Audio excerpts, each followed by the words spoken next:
Hello everyone, welcome back to a new mini blog. সবাইকে শুভ Makar Sankranti. I hope সবাই খুব ভালো আছো।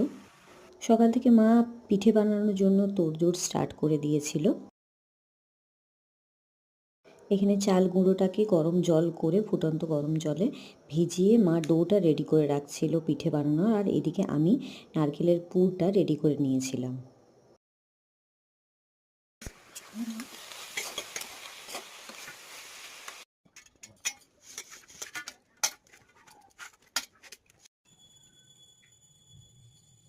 পুরটা আমার এদিকে হয়ে গেছিলো রেডি। ওতে কিছুটা বাদাম কুচোনো ছড়িয়ে দিচ্ছিলাম যাতে আরও টেস্টি লাগে ব্যাপারটা।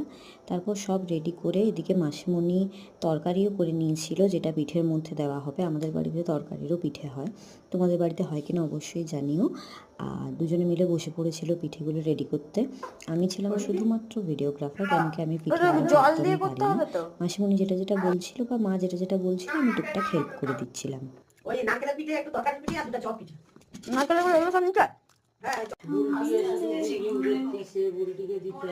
দু বোন মিলে লাস্টে বানাতে শুরু করে দিয়েছিল চপ পিঠে, যেটা দুজন না হলে ঠিক করা পসিবল হয় না। অন্যদিন আমিও করি মাসিমণির সাথে, আজকে মা এসেছিল করে দিতে, কেন কি আমি করছিলাম না তাই। এই তো ফুললো প্রত্যেকটাই ফুটেছে, প্রথম থেকেই ফুটেছে। মুড়ি কমাই, মুড়ি ঠিকঠাক ছিল। ও বাবা, সব কিছু রেডি হয়ে যাওয়ার পর আমি ছিলাম ডিস্ট্রিবিউশনে। আমি লেগে পড়েছিলাম এদিকে কাকে কাকে দিতে হবে সেগুলো সব রেডি করছিলাম। আর এভাবেই কেটেছিল দিনটা। See you in the next video, bye and thanks for watching. মুড়ি কমাই, মুড়ি ঠিকঠাক ছিল। ও বাবা।